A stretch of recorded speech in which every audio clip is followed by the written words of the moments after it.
Well, good morning, and let's continue our work on single whip.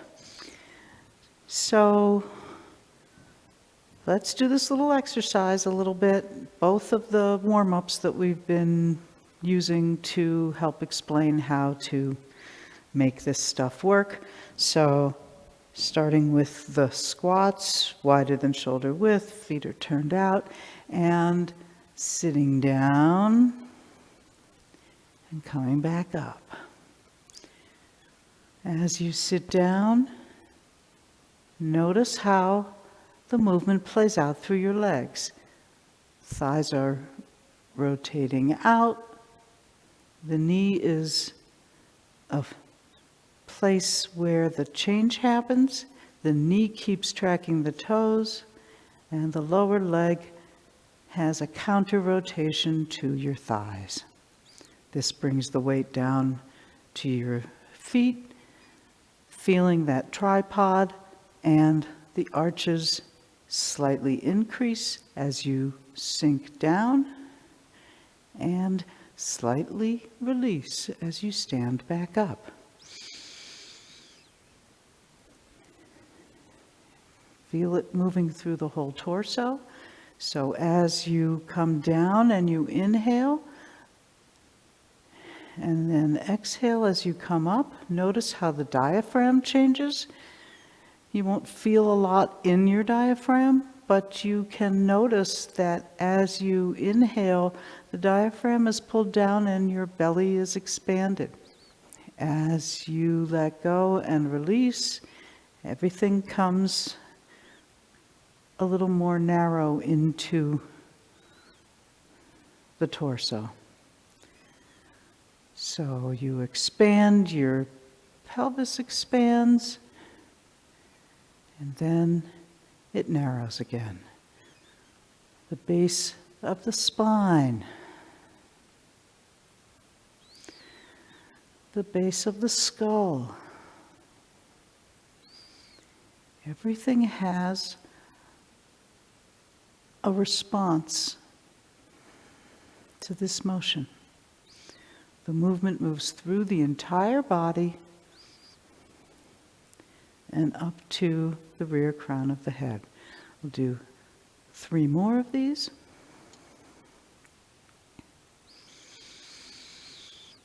Everything expands and narrows.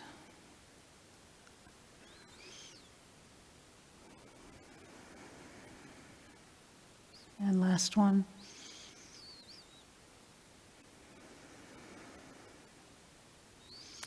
Great. And then let's look at the shifting that involves using the ground, having it move through the body, and how that moves you forward and back. So we're in push. Actually start in press, and we'll go to push. And you give in through the front leg, it starts moving you back, the back leg takes over. You're coming through the back leg till the front leg takes over. You can even let go of your hands so that you're not confused by your hands, and just look at what the body is doing from the hips down. Giving in starts moving you back, back leg takes over, and you move back. Give in, that brings you toward the center, 50-50, other leg takes over, and the back leg releases. Coming through the front leg to the back leg takes over.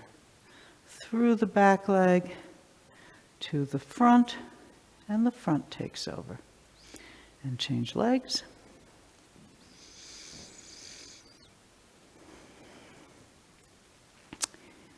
Release through the front leg to start moving back. Back leg takes over. Through the back leg to start moving forward. At 50-50, then the other leg takes over and the rear leg releases. So you don't move very much and coming out of the front leg, and when the back leg takes over, you have a lot of movement.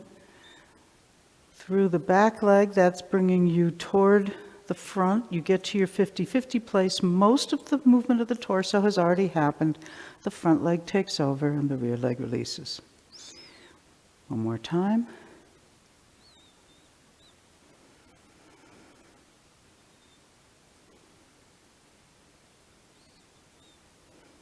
Paying careful attention to the moment when one leg is holding you and then you change to the other leg. So let's do a first third, and then we're going to dive into more of single whip. We're doing our deep dive into the first third, and this is single whip week. So we did single whip for Tuesday night, and we're doing it again for Thursday morning. So just notice how all this work we've been doing is coming into play as you do this first third. And go.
So let's look at some more of the square form details. I'm not going to review everything we did on Tuesday. You can look at the Tuesday video to get that set of checkpoints. There's so much in single whip that it's worth looking at in a couple different segments. So let's just do single whip. I'll face the same direction that Lee is facing. So from push. First checkpoint is that all the weight is in your back leg, and then you turn, keeping the weight in your back leg. Then it changes to the right leg, and you turn to the right, making a hook. Extend the hook, and step, weightless, and then shift. And complete the move. Final posture. So rest your legs. Here are some checkpoints that I want to bring to your attention. So this time I'll do it so I face the camera. So notice that when you're in push, your arms are not that far away from your body. You're not holding them in, but you really need to have the wrists be flat and the palms face out. So that's going to determine what's going on with where your hands are. As you sit into your back leg and turn, I'm going to stop at this checkpoint right here. At this point, your wrist is 1 fist's width from the right side of your chest. Your left hand has come in underneath it as if you were holding a tea bag and catching the drips. So let's just look at this checkpoint first before we move on. So there's a couple things about it. If I step out of the posture and I'm just standing here talking to you, facing you, I'm still a fist's width from my chest, and you see that it's in a comfortable place. I'm not doing something weird with my arm and pulling it into a strange place. For some reason, this move tends to make people think that they have to be like this, and that's not comfortable. You don't want to do that. So actually just stand here and put your arms out, and then drop your left hand to follow the movement of your right hand, and just bring it to the right side of your chest. I know it's different when we're moving, but I want you to just feel the comfort of where your arm is. It's not pulled into a strange place. Just let it be right in front. You can take your other hand, make a fist, and give yourself some positioning, and that's it. So when I want to send the arm somewhere, it's the turning of the waist that determines how it's going to, where it's going to land and how it's going to unfold. It's not something happening in the arm. Now notice that when the arm comes back, the angle that the arm is at. I'm not dropping the elbow. When we say the elbow is weighted, it doesn't mean it always points down to the ground. This is a really uncomfortable place. It comes back at a more comfortable angle. It's not drooping down. So at the same time, I'm not holding the elbow up, so it's got just a comfortable angle, and the arm ends up right where it needs to be. This is important not only for how comfortable you are at this checkpoint, but also for how we get to the next checkpoint. So, let's see. From push, Weight into the back leg. You're 100%. You got to make sure the weight is all in your left leg. Keep it in your left leg as you turn. Keep your arms with your torso as you turn. The hips and the shoulders need to be in the same, facing the same direction. The movement comes from the hips. The movement will also come from the hips when you transfer to the other leg, and now you're on your right leg and you're turning to the right and reeling in your right hook arm. And as Leah's demonstrating, that angle in the upper arm should be natural to come to.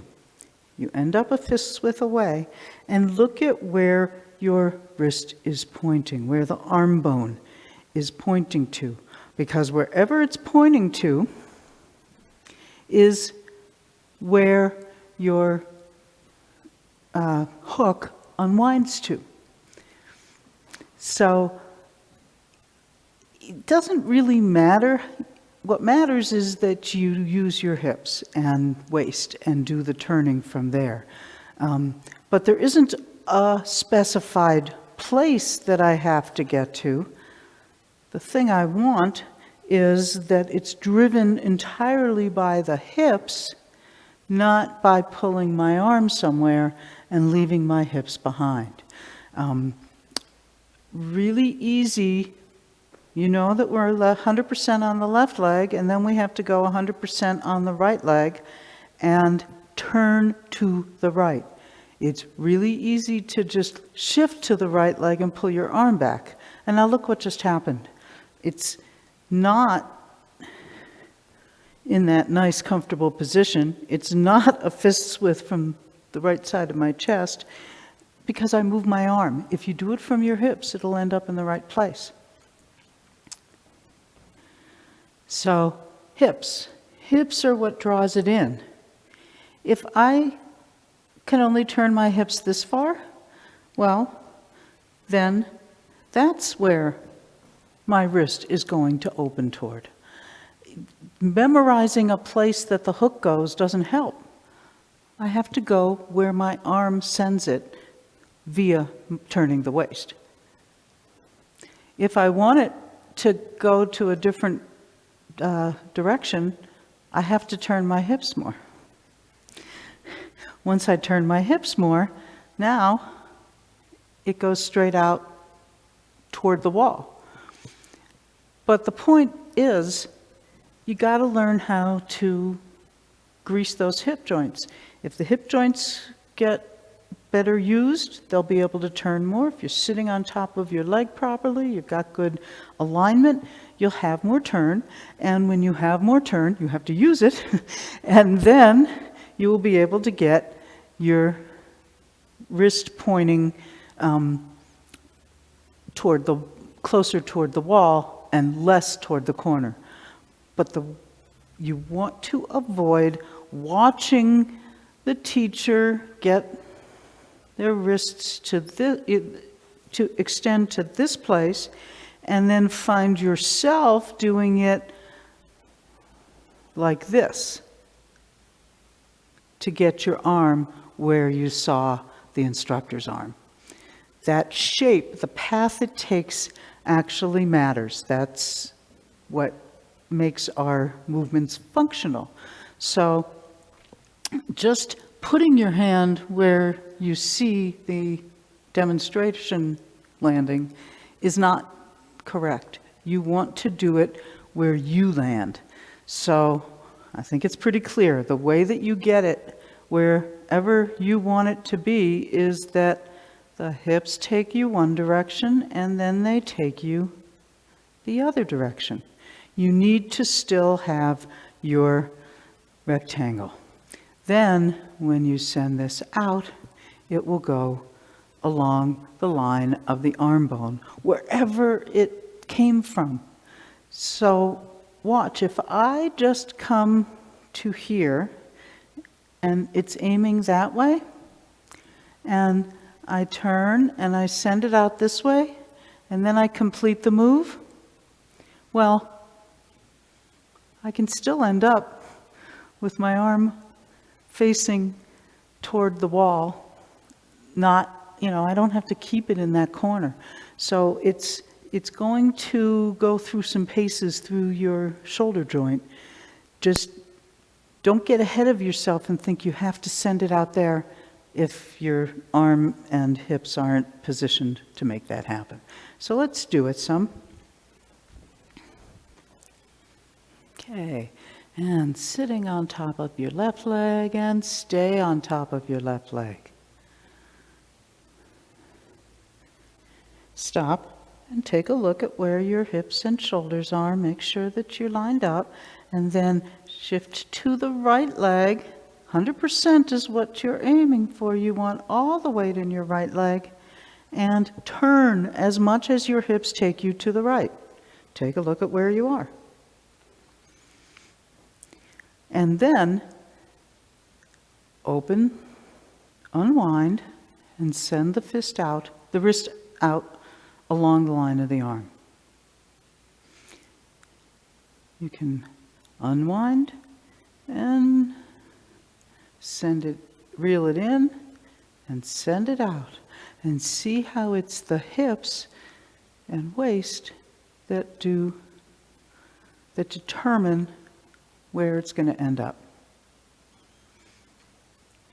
So rest your legs. The next thing I want to look at is the left foot. We tell you to pivot on the ball of the left foot. That's what happens. You're ready to unwind, and as you do it, the left foot is going to pivot on the ball. It's a result of everything else that's happening. So that checkpoint does not appear because you pivot at your foot down on the ball. Yes, that's what happens, but it's not active. You're not doing it at the foot. So let's feel the difference between turning the hips and letting the foot just follow the motion, and doing it by turning the foot on the ball. So let's take it from push. And you'll stop when you make the hook.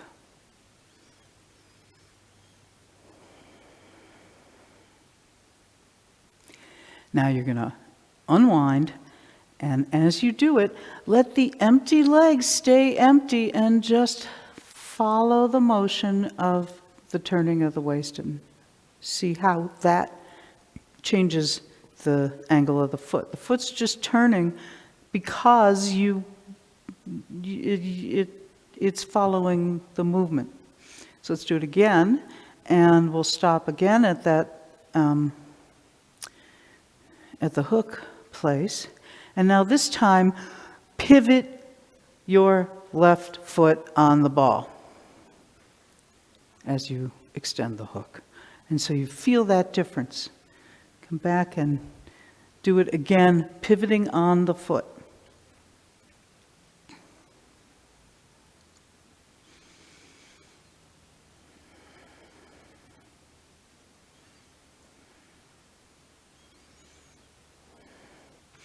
Pivot on your foot, and then stop and look at what happened to your feet.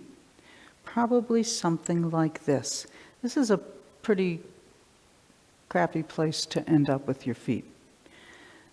So now let's do it again, just letting the motion of the turning of the waist deliver the foot so that it doesn't hold you back, but let it rotate on the ball as you move.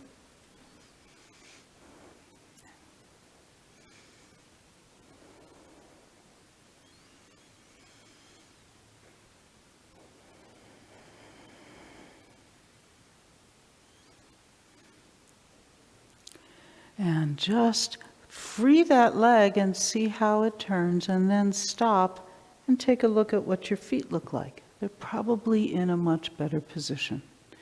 So if you end up at this point with your foot doing something like this, that's an external sign that you pivoted actively at the ball rather than letting the whole motion drive you. So let's do it again, and then we'll get to the final posture, and I'll talk about the position of the arm.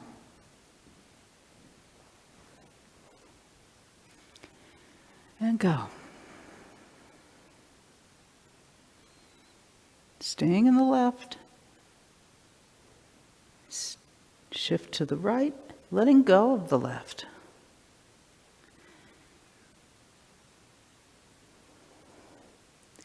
And step. Complete the move.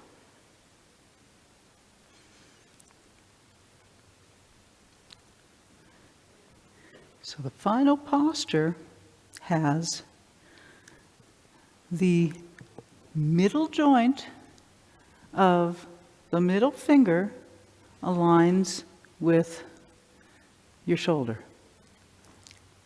Okay. Middle joint, middle finger aligns with the shoulder. That's a little different.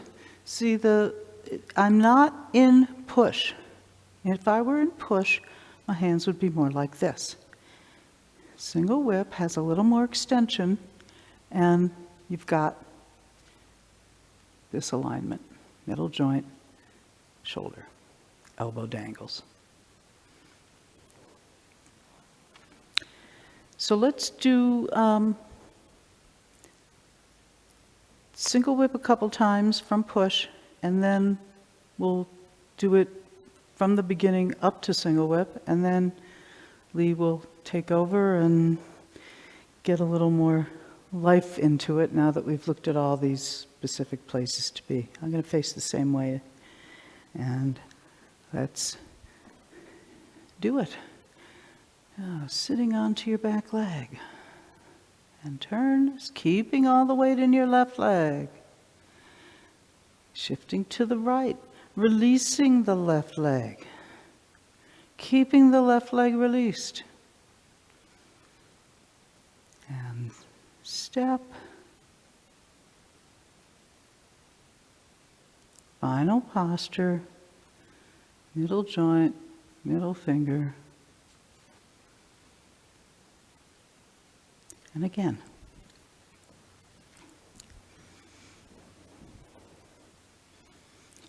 And begin. All the weight's in your back leg. Keep all the weight in your back leg. Now it's in the right leg. Right arm is comfortable.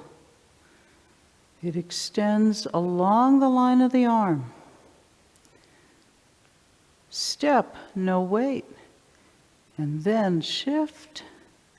At the last minute, back foot turns in, waist turns front, left hand turns.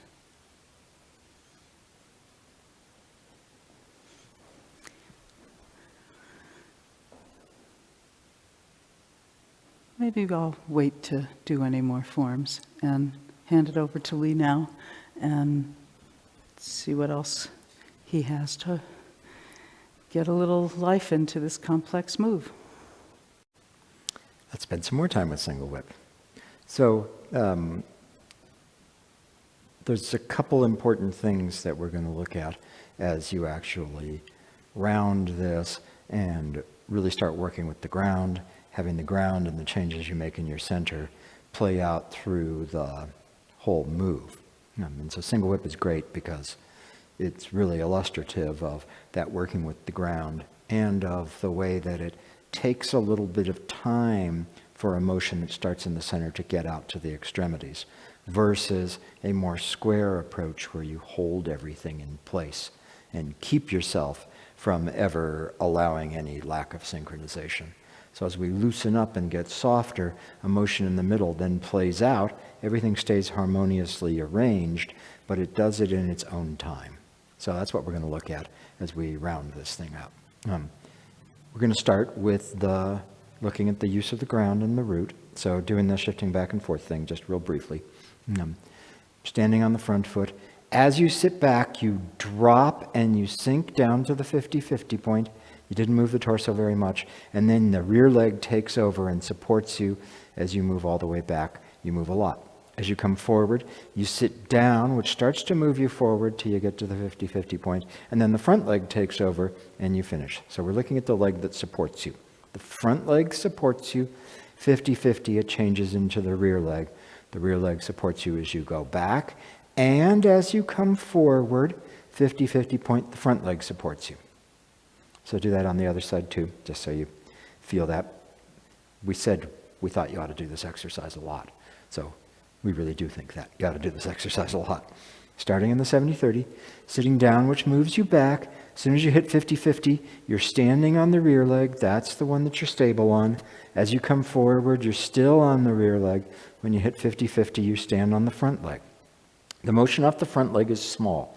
As you sit back, the torso doesn't move much. 50-50, you change to the rear leg. The torso moves a lot. Coming forward, the torso moves a lot. 50-50, you change to the front leg. The torso doesn't move very much. So once more, sitting down, 50-50, rear leg supports you. Coming forward, sitting down, rear leg supports you. 50-50, changes to the front leg. So that's the looking at which leg is the supporting leg, which leg is the weighted leg, which leg is the full leg, and that's the one you're standing on. Now there's the separate question of which leg causes the action and the motivation, right? So shifting, it's the front leg, and then it's the rear leg. It's the rear leg, and then it's the front leg. When you look at the action for this 70-30, and I want to underline that because it's not the same all the way through the form. For shifting in and out of 70-30s, the action is just different. As you shift back, the front leg is the active leg as it goes down and as the rebound comes back up. As you shift forward, the rear leg is the active leg as you shift down and as the rear leg comes back up. So the supporting leg changes in the middle. The active leg changes its direction in the middle. Towards the ground, hits 50-50, lets ground come back up through the leg. Towards the ground, hits 50-50, lets ground come back up through the leg. So both the active leg and the supporting leg change at the 50-50 point, but they change differently. So do this again, and this time we'll pay attention to the active leg. So starting out in the front of a 70-30, as you sit down, feel that you're going down through the front leg to the ground. When you hit 50-50, now let the ground come up through the front leg as it takes you back. Coming forward, feel that you're going down through the rear leg. When you hit 50-50, let ground come up through the rear leg, takes you forward. Again, sitting back, down through the front leg, 50-50, up through the front leg as you come back.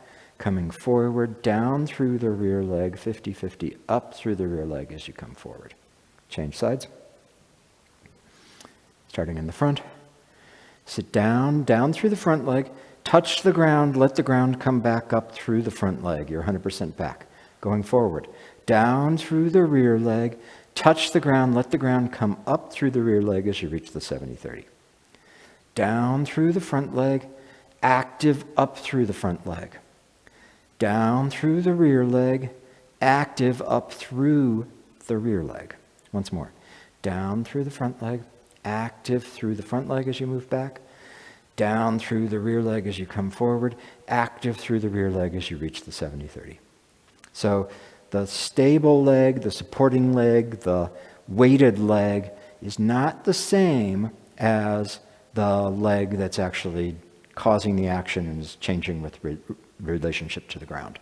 In a 70-30, it's relatively straightforward. As we'll see in single whip, it is more complicated than that. And I want to emphasize again, don't thrust out of the ground. So when I said down through the front leg, and then the ground comes back up through the front leg, through is the important word there. It's not that the front leg bends and then thrusts. And it's not that the rear leg bends and then thrusts. And those will feel very different. When you do the bending and thrusting, you're going to feel it on the outside of the leg. When you let it go through the leg, you're going to feel action happening on the inside of the leg. So don't neglect this. It's easy to think you're doing this and end up throwing yourself around, tossing the meat. So don't do that. Really watch for that feeling of tossing and relax, Keep sinking in the body and let the energy go through you, not throwing you around. So let's look at what happens with using the ground as we go from push into single whip. So the thing about a lot of 70-30s, like push, is they end where we've let the ground come up from the rear leg and we're standing on top of the front leg. And then, depending what I'm going to do, if I'm going to push somebody, at that point, as I come back here, the first part of push takes space out of her body as my hands drop. The next part of push uproots her. And then as I sink into the front foot, I let that go out into her. And so my hands don't move much, right? Push is not this. Push is not here, and then a big push with my arms. Push is here, let go, and she goes. So when I'm doing that, I'm using it in push hands. When I reach the end of the 70-30, it's come up through my front leg, and I drop down it's come up through my rear leg, and I drop down into my front leg towards the ground. I let that energy go out into the other person. So that's one of the ways to do a fudge-in, to do an issuing of energy. When I'm doing the form, there's no other person there. And so unlike some forms of Tai Chi, which are all flashy and show the energy, Yang-style Tai Chi Chuan, we keep the Jin internal, we don't show it. So I don't do push like this. I don't come forward and do a boom and then come back. I would, without the sound effect, I might do the poom when I want to push somebody, when I'm doing push hands. But when I'm doing the form, I keep the Jin internal. And so when I reach the end of this, then it sinks back down the front foot, and I let that start to move me back. So I have a choice. If I'm doing push hands, when I get to this point, I can let the energy go out into the other person as I sink into the front foot. When I'm doing the form, I let that sinking move me on to the next move. So one of the beautiful things about doing it this way is that pretty much every 70-30, you've got a chance to practice your discharge, to practice yourself, letting yourself fall into the ground and have that energy go out. But rather than wasting it on the air, you use that to move you into the next move. So let's look at this from push. So feel the ground on your rear foot and feel that fill you into push. What you do now is you sink towards the ground, which starts to move you back, moves the hands back. You get to the 50-50, and you stand on the rear leg, and that takes the forearms down, the elbows up, and you're 100% in the back. Right? So that motion of sinking into the front foot starts to move you. You change to the rear foot, and now the energy comes up through the front foot and takes you back to this first checkpoint. So do that with me. You're in push. Release into the front foot, starts to move you back. Get to 50-50, allow ground to come through the front leg until you get to this checkpoint. Again, push, release into the front foot, rebound through the leg, standing on the rear leg, and now turn, and at the last minute, drop down and hit the ground in the rear foot. So when you do that, when we've been doing just in and out of the 70-30, right away you're moving, you change, you come to the other one. Right away you're moving, you change, you come to the other leg. In this, you're going to have this opportunity to sink to the ground, let the ground fill you and move a little bit, but then you're going to drop down into the ground and you want to hit the bottom of this foot right at the completion of that turn before you turn back to the right. So do this again. Filled from the rear leg. Release, feel the ground, rebound, turn, and at the last minute, gather down into the bottom of your left foot. And so you'll see here's a little difference between square and round. When I'm doing square, I just come across here. Nothing much happens in the arms. I turn, I come back, and gather the hook.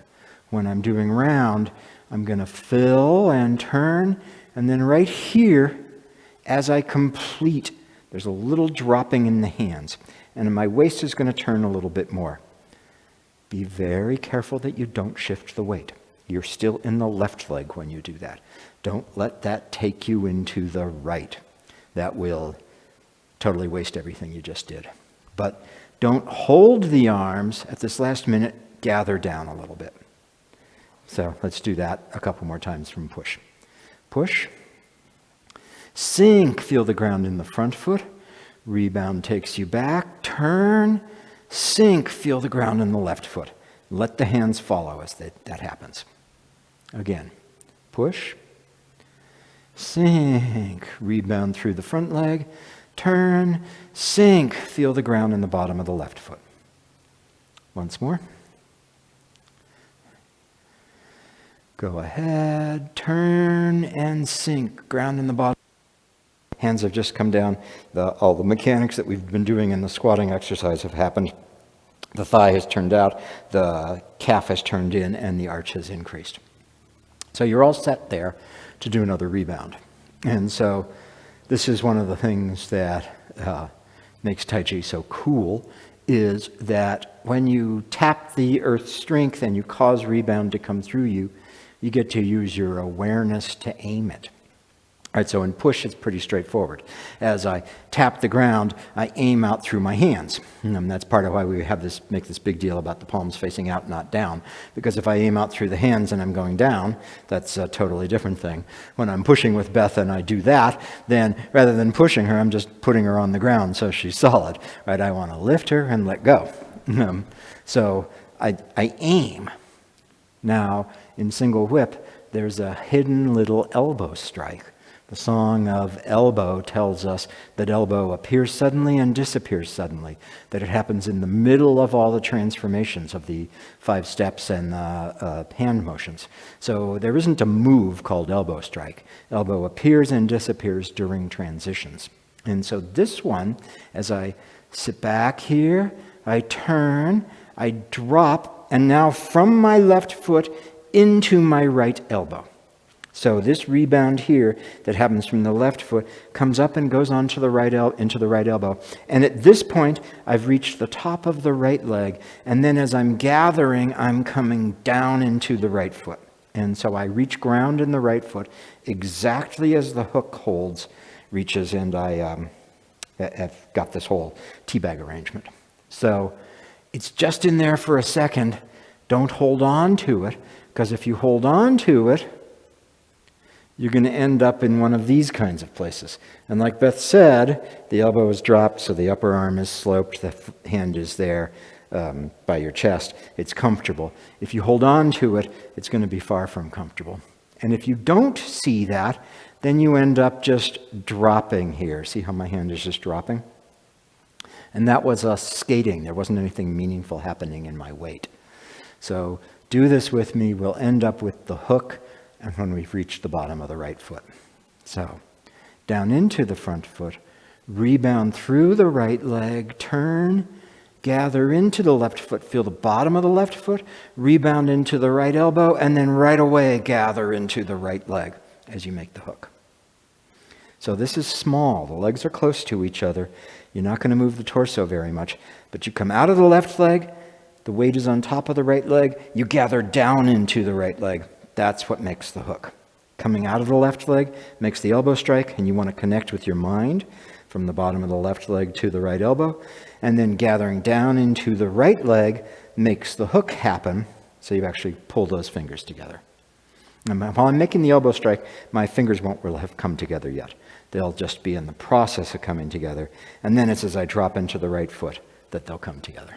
So, from push, sink, ground comes up from the right foot, turn, gather down into the left foot, rebound into the right elbow, gather down into the right foot, use that to make the hook. Again, push, sink, starts to move you back, rebound through the front leg, turn, gather into the left leg, rebound into the right elbow, gather into the right leg, make the hook. Once more. Go ahead, sink, rebound, turn, gather, rebound elbow, gather into the right leg. So, our teacher Patan would do the form really slow. And people would ask him, why do you go so slow? And he would say, because there's so much to do. So, one thing doing this deep dive we hope we can bring your awareness to is how much there is to do. Just going from here to there has all this stuff happening with the rebound coming from the foot to the elbow and then gathering down into the other foot. It's not just a simple slop the weight over, turn. Although, if you're just learning the choreography and you're working on the square, that's really great to move the weight distinctly and clearly and turn. But then you want to start finding all these changes that are happening inside. It makes Tai Chi a lot more fun. It also means there's plenty to pay attention to. Spacing out isn't an option because there's so much happening. You have to be so alert to the changes as they're going on. So, again, and then we'll keep going. Full, release, feel the ground in your right foot, that takes you back. Turn, gather into the left foot, rebound into the right elbow, gather into the right foot, and now rebound from the right foot out into the hook. All right, so you see the pattern here. It's large, and the energy is expressed, and then you sink down, tap the ground, and then a new energy is expressed. And most of our pushes and strikes and all those things in Tai Chi are actually powered by that rebound coming from the ground. So this first one, I got it powered from my left foot into my right elbow, and now I gather again. Right as I hit the bottom of the right foot, I rebound that out into the wrist. This is a really weird strike. It's a strike up with the end of the arm bones. So the hook actually rises as you do that. You're not trying to do something like this. And I know some people who do the punches more like this, strike more like this, and they actually turn the hand into a fist. That's not what we see Professor Chung doing or what we were taught. So it's an interesting variation to not have that happen. But you want to have the elbow is down, the wrist is down here by my chest, and when it finishes, it's up here at the height of my shoulder. So it obviously rose, right? Because otherwise it would be down here at the height of my chest. As it rose, you're using the back of the forearm bones. You're not doing anything with the fist or the wrist. You're actually striking with this part, and it comes from the right foot up through to there. So, again, come out of the rear leg into the final posture, sink down into the front leg, feel the ground, come out of the front leg into the back, turn, sink down into the left leg, feel the ground. Come out of the ground into your right elbow, sink down into the right leg, feel the ground. Come out of the ground into the hook. Again, push, release, rebound, turn, gather, rebound, gather, rebound. Great. And now from this place, we've come up from the ground through the right leg. And so we're going to let ourselves sink, make that foot step, and follow that to the 50-50 place. So that is one huge dropping back down through the right leg that makes all this other stuff happen, makes the foot step, makes you start to shift, and brings you to the 50-50 place. So when we're doing square form, we're going to stop you there. We're going to turn, come back, extend, step, check your weight. We're believing you are able to step and not fall into that leg. Because if you step and you fall into your left leg, you've just messed up the chance to go down through the right leg. And that's where I go next. I come through here, I've extended the hook, I step and I sink down through the right leg, which takes me to the 50-50. And then the last bit of the move is to come up through the right leg and then down through the left leg.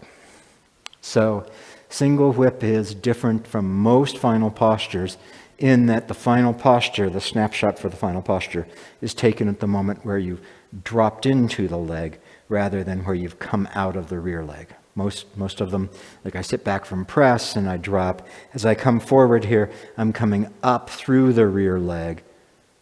And then this is the snapshot, not here. Single whip is different because as you've come across here, down, down, down, down, down, up, up, up, up, up, and then down into the front leg. And so That's a really interesting thing to look at as you go through the form, and look at how the move that comes after single whip is related to the fact that the end of single whip touched the bottom of your left foot. We'll get to that next time. So for now, start from press. Sink, which starts to move you back. Rebound through the front leg. Sink, which moves you forward. Rebound through the rear leg. There's push. Release, sinking. Rebound through the right leg. Turn. Sink into the left leg. Rebound through the left leg. Sink into the right leg. Rebound through the right leg. Step. Sink down towards 50-50. Rebound through the rear leg. Drop into the front leg. So you can see part of why we save that last bit of turn and we're not turning the rear foot. That last bit of turn happens as you drop into the front leg. So, again, from press. Down towards the ground, rebound. Sinking, 50-50, rebound. Sinking, 50-50, rebound through the right leg, turning. Gather into the left, rebound to the right elbow. Gather into the right, rebound out to the hook. Step and sink, 50-50, rebound from the rear leg, down into the front foot, final posture. Once more. Press, and go ahead.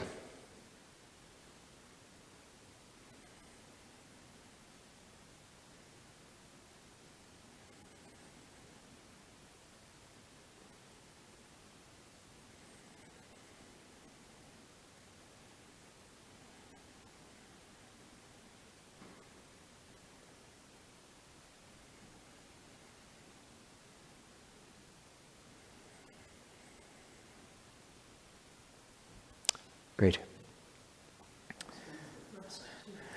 Yeah. Beth is saying this explains the thrust too, right? So when I do single whip here, as I turn, like she was saying Tuesday, as I turn, the bottom hand goes out. As I'm sinking down here, I'm all ready, but then the thrust is from the rear leg into the left arm. So I talked about aiming the jin, aiming from the bottom of the left foot to the right elbow, whatever. This time, you're going to aim from the bottom of the right foot to the middle of the left forearm. And now you're going to aim, squeezing the toothpaste out through the arm to the heart of the palm. So the thrust is not this. It's not a windshield wiper, because that is both uncomfortable and totally weak-ass. It is here, a thrust, and that thrust will take the arm into the final place, and then it's the squeezing the toothpaste as you drop into the front leg. So make sure that you don't turn early. A lot of times people are already turned here. The rear foot has turned in, and then this is just with the arms. And make sure you don't windshield wiper with the left arm. It's rear leg through to the forearm, dropping out through the hand. That's what you meant, right? Yeah, great. We got to keep each other honest as we do this. Actually, what we're doing isn't keeping each other honest. We're just trying to remember all the things that we've talked about and we want to cover. So let's do that again, and then I'll move on to the other thing. From press, yes. Release, rebound, gathering towards the ground, rebound. Release moves you back, rebound, turn and gather towards the ground. Rebound into the elbow, gather down to the right foot. Rebound out to the hook, step, sink to 50-50 from your rear leg through to the forearm of the left arm, and then squeeze the toothpaste. Great. So then the other thing I want to look at is how does the motion play out through the body? When we do this square, we start out and push, we sit back, and now I'm going to move my hands and my foot together. See, my right hand, my right foot just moved together. I sit back, I pick the ball of my foot up, and I turn, everything goes together. And we do that so that you get that experience of moving as a unit and not twisting. Because if we don't do that, what happens is people end up like this, especially with the danger that Beth talked about earlier of seeing the instructor and trying to mimic them externally without having your eyes in good enough shape to actually mimic them. So you see me do this, and Baton was even worse. He would really get turned there. And your hips don't go that far, and so you turn the top of your body. And you think, okay, yeah, cool. I've got my nose over my belly button. I've got my shoulders over my hips. I'm separated. See, I'm good. And so we have you move as a block so that you don't disturb yourself with that. But that's held. That's forced. And you can tell that if you sit back here and you just turn your body, it doesn't just bring your hands. When I turn my body, it doesn't go like this. So do that with me, because I think that's illustrative. Start out and push, and sit back, and have your arms be really relaxed. And now wiggle, move your body. And now fix your arms and have them come with the wiggling of the waist. And now loosen the arms again, and wiggle, and fix them, and have that come with the turning of the waist. And once more, wiggle. And so the wiggling is softer, right? When you fix the arms, you have to put tension in them. And so you know how good Tai Chi is. Don't use force. So if the arms stay exactly in lockstep there, you're using force. Now, this is where you need to pay real careful attention inside, because you don't want to turn into some kind of twisted up noodle, but the arms lag a little bit. When I'm here and I sit back, as I turn, my body turns a little bit, and then the hands and the foot come with me. When I do it square, I pull everything together, and the hands and foot move exactly with me. But when I'm doing authentic Tai Chi, there's a slight delay.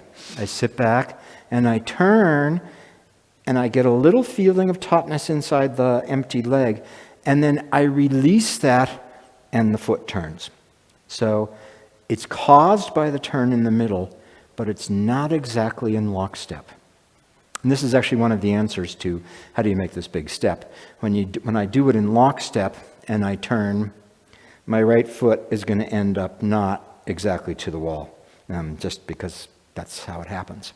When I let it build this slight tautness and then release it and let the knee drop, the right foot will actually be able to turn a little further. And so it makes that next step not quite as bad. But so I want you to have this slight delay from when the arms turn, from the waist turns to when the arms and the foot come with it. Don't exaggerate it, but just let it happen naturally. So from push, sit down and back, turn, and then let the hands and foot come with you. And do that again. Push, sit back, start turning, and then let that play out through to the hands and the foot. Once more. Sit back, start turning, plays out to the hands and the foot. We'll lockstep it, just so you have that feeling again, like square form. Sit back, lift the ball of your right foot, turn, everything goes together. Right? Different. So now letting the delay happen again. Sit back, turn, everything comes together. Bottom of the left foot into the right elbow, gather into the right foot, making the hook, rebound into the hook, step, shift from the rear foot to the left forearm, down into the front foot. Now there's another slight delay. This is the one Beth was talking about with the left foot. When I sit back here, I've gathered into the right, and I turn, see my left foot doesn't start moving right away. I get the same feeling of a slight bit of tautness in the leg, and then the left foot releases, and I'll end up with the knee, hip, toes all in a line. If I actively turn that foot, I'll overturn. So if I come back here and I actively turn, I overturn the heel, knee, and toe are not in a line. So go ahead and let there be that slight delay there, and then it's a release. And this is all through the form. Just about every place where you're turning, it takes a little time to make its way out, particularly to the legs, because they've got connection to the ground. So let's do push into single whip another couple times. Then we'll do from the beginning up through single whip, and then we'll call it a day. So push, release, rebound, turn, slight delay, gather, rebound into the elbow, turn, use that to bring the fingers together, rebound into the hook, step, sink, rear foot to left forearm, down into the front foot, squeeze the toothpaste. Again. Release, feel the ground in the right foot, turn, gather, ground in the left foot, rebound, gather, ground in the right foot, rebound, left foot delayed, step, sink from the right foot to the left forearm, down into the left foot, left shoulder closes, energy comes out the palm of the left hand. Okay, let's do a first third up through single whip. I won't talk, but there's so much to do.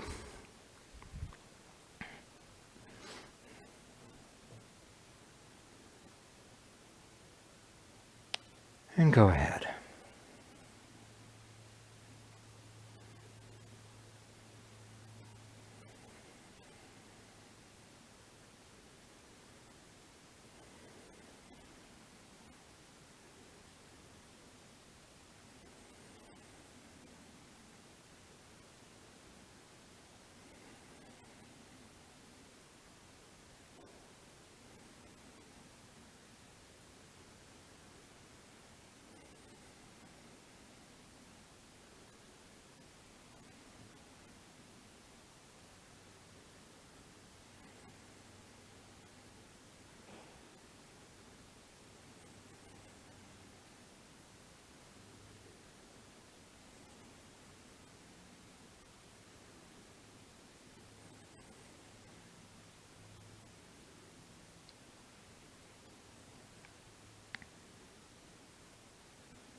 Okay. Well, that's the halfway point through the first third. So that's pretty cool. And keep working it. We'll be back soon.